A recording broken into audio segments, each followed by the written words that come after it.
وحده لا شريك له لا معبود إلا هو المسلمون وأشهد أن لا إله إلا الله وحده لا شريك له لا معبود إلا هو المسلمون. بسم الله الرحمن الرحيم. السلام عليكم ورحمة الله وبركاته. الحمد لله الذي هدانا لهذا وما كنا لنهتدي لولا أن هدانا الله. الحمد لله رب العالمين حمدا يوافي نعمه ويكافئ مزيده. أشهد أن لا إله إلا الله وحده لا شريك له وأشهد أن سيدنا محمدا عبده ورسوله. اللهم صل وسلم على سيدنا محمد مفتاح باب رحمة الله عدد ما في علم الله صلاة وسلاما دائمين بدوام ملك الله وعلى آله وصحبه عدد كل ذرة ألف مرة.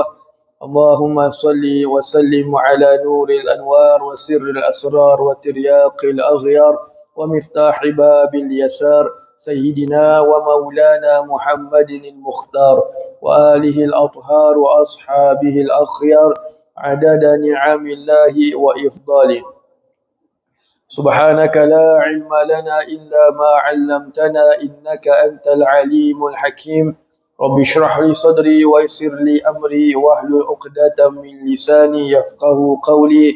أستغفر الله العظيم الذي لا إله إلا هو الحي القيوم وأتوب إليه. أما بعد. Alhamdulillah, kita kembali pada membacakan kitab Al-Miftah li Babin Nikah, di mana pada minggu yang lalu telah kita membicarakan berkenaan dengan tanggungjawab bagi seseorang yang hendak menjalankan akad dengan perempuan yang sudah berstatus janda. Patutlah ditanyakan kepadanya itu beberapa soalan, seperti apakah dia itu bercerai dengan cerai hidup ataupun cerai mati, dan jika mana ia sudah bercerai itu, apakah ia sudah selesai dia punya iddah ataupun belum, dan bagaimanakah caranya dia dilafazkan lafaz talaknya itu, apakah ia hanyalah cerai yang biasa ataupun cerai yang merupakan hukumnya hukum khulu' ataupun yang boleh rujuk ataupun tidak boleh rujuk dan sebagainya. Jadi ini adalah perkara-perkara yang patut ditanyakan bagi orang yang hendak bernikah dengan perempuan yang sudah berstatus janda. Kemudian pengarang mengatakan di sini,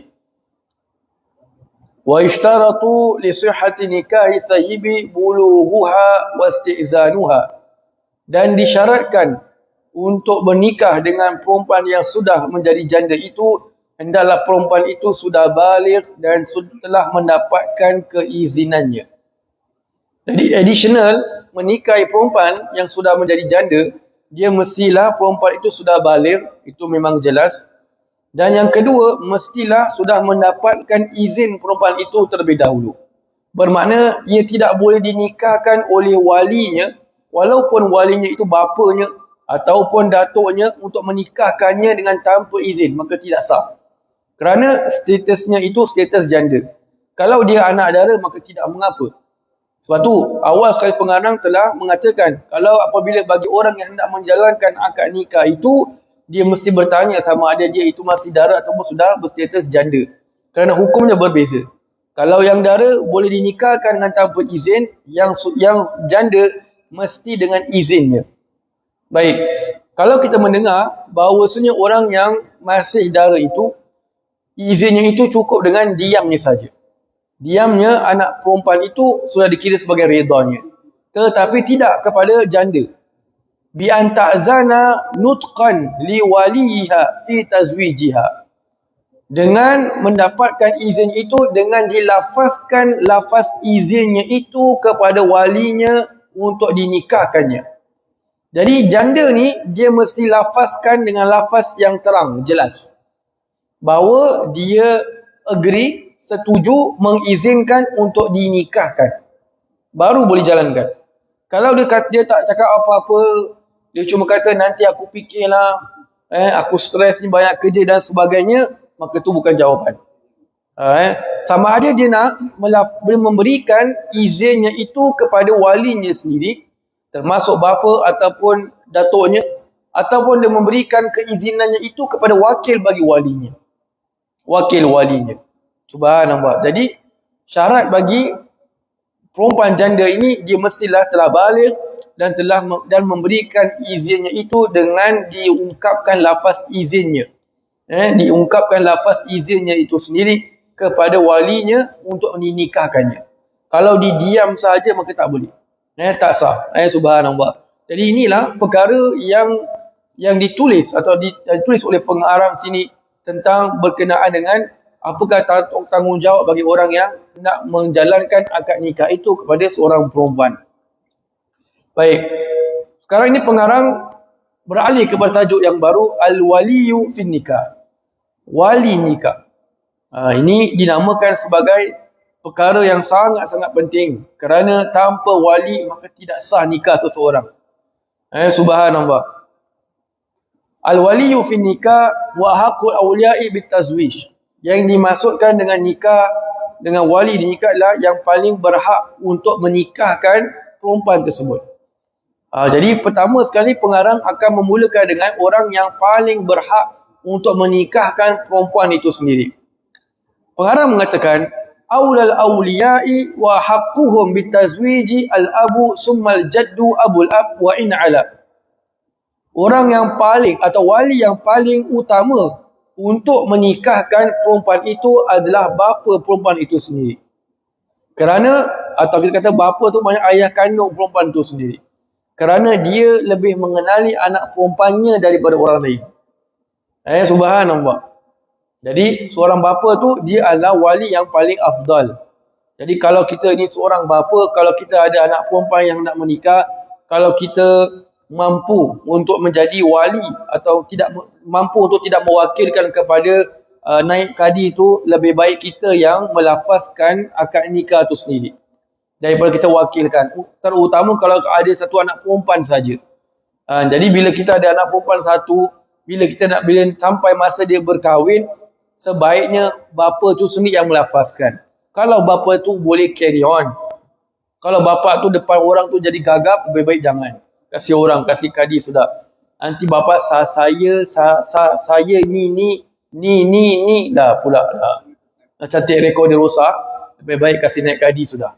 Subhanallah. Pasal ada orang dia rasa dia confident. Tapi bila tengok orang dah ramai, pihak perempuan lain, pihak lelaki lain, dia tengok kanan depan tu ada duit, ada cincin, ada tali pinggang, ada buah-buahan, dia jadi gagap. Jadi kalau rasa dia tak yakin, tak apalah, kasihlah kepada naib kadi tu. Subhanallah. Baik. Jadi yang paling utama sekali adalah bapa kepada perempuan itu sendiri. Summal jaddu abul ab wa in ala. Kemudian datuk, yang ini bapa kepada si bapa perempuan itu dan keratas. Kemudian yang kedua adalah datuk perempuan itu pada bapa punya bapa dan keratas. Wa in ala dan keratas. Summal akhu syaqiqu summal akhu li'ab. Kemudian saudara kandung bagi si perempuan itu sendiri.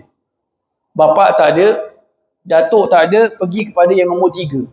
Saudara kandung. Syaqiq ni maknanya saudara kandung, satu bapa satu mak. Seibu dan sebapa dengan si perempuan tu.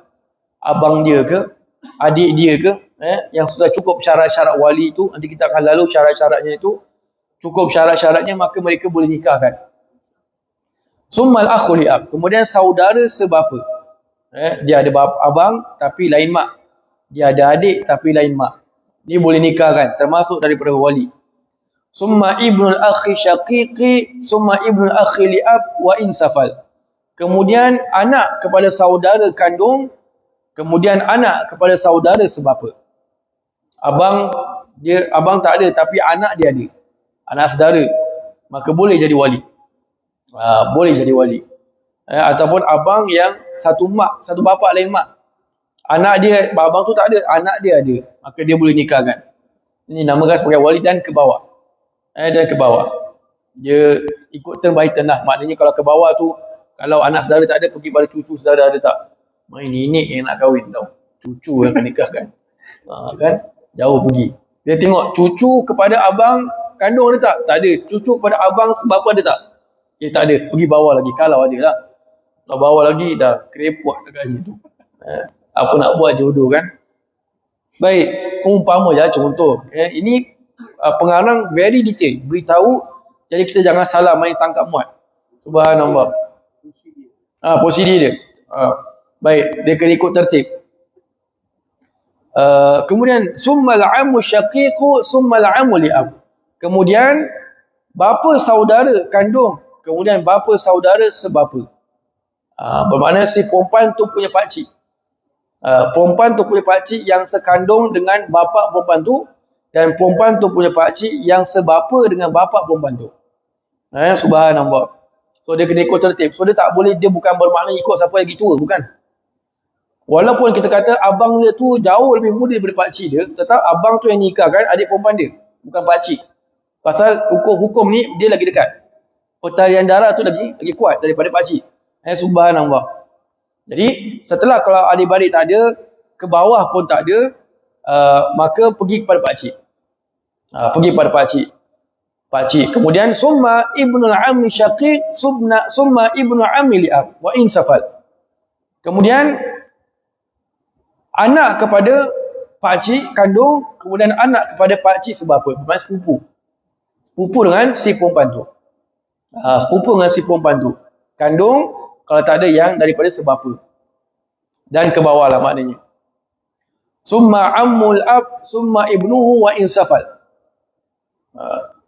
Summa ammu syaqiq summa ibnuhu wa in safal. Maknanya kemudian pakciknya bapa punya pakcik pula. So dia ke atas. Bapa punya pakcik pula yang sekandung. Kemudian bapa punya pakcik pula yang sebapa. Kita kalau main cakap gini pening sekejap. Bapa pengantin bapa pakcik. Pakcik pengantin punya pakcik. Bapa payah apa punya. Dia ke atas. Subhanallah. Yang penting dia ke atas lah. Adik-beradik level tak ada, adik-beradik bapa punya level. Adik-beradik bapa tak ada, adik-beradik datuk punya level. Macam itulah. Ke atas. Dan anak mereka lah. Summa ammul jad, summa ibnu, kemudian datuk punya pakcik, kan ke atas. Summa ibnuhu wa insafal. Summa ammu abil jad, kemudian datuk punya bapa punya pakcik dan ke bawah. Wa insafal dan ke bawah. Jadi kalau kita nak cakap one by one, sampai besok tak habis. Biasa tak jumpa lah datuk punya pakcik. Memang tak ada lah. Dah lama goal. So tak payah fikir lagi. Wa insafa wa hakaza ala hadza tartib fi sa'il asabat. Dan beginilah tertib dalam pada wali yang menikahkan perempuan itu pada sekalian asabah bagi perempuan tersebut. Jadi asabah tu banyak kaum golongan lelaki tu. Subhanallah. Dia asabah ni biasanya digunakan dalam istilah faraid. Wa yuqaddamu asyaqiqu minhum ala man kana li'ab. Dan didahulukan yang kandung dari antara mereka daripada yang sebapa. Yang seibu dia tak masuk buku. Dia bukan wali. Subhanallah. Bukan wali bagi perempuan tersebut.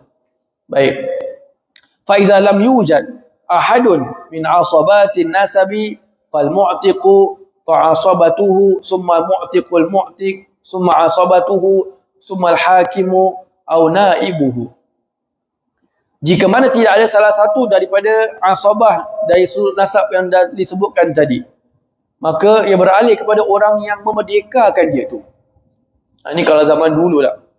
Semua tak ada, maka dia pergi, walinya itu kembali pergi kepada orang yang memerdekakan hamba tersebut. Dan kemudian setelah itu asabah bagi kaum keluarga lelaki bagi yang memerdekakan hamba tersebut mengikut tertib yang disebutkan tadi. Ini tak payah kita perpanjangkan. Kemudian kalau ini semua tak ada, baru pergi kepada hakim. Baru pergi pada hakim ataupun wakil dia. Bermakna kita kata qadi, kalau Singapura qadi lah. Qadi yang full time tu, official ataupun naib qadi. Ini kalau totally semua tak ada. Kita kata macam mana tak boleh bayangkan semua tak ada. Takkan sepupu pun tak ada. Takkan anak saudara tak ada. Contoh, maknanya dia seorang saja baru masuk Islam. Bapa tak masuk Islam, tak boleh nikah kan. Tak cukup syarat. Adik-beradik belum masuk. Pakcik belum masuk Islam, datuk semua tak ada. Dia seorang perempuan ni masuk Islam, maka nikahkan wali hakim. Kalau perempuan tu reject, tak payah panjang-panjang, mak bapak, datuk dan tak ada reda, saya nak pakai wali hakim straight dulu. Kena izin wali dekat. Wali dekat izinkan baru boleh. Wali izin masih ada, wali yang dekat masih ada. So macam tu abang. Dia tak nak tak nak pergi pada abang, okey tak, minta izin dia dulu. Dia punya hak. Dia punya hak yang nikahkan. Jatuh pada dia. Dia dah gaji tebak bapak. Tak payah pergi ke polis. Tak payahlah. Tak payah. Nanti dia akan masuk kalau semua dah sama darjat. Besok insya-Allah. Jadi insya-Allah kita akan sambung pada esok pada tajuk yang baru insya-Allah. Wajibul warasi dan tasbih kafaratul majlis.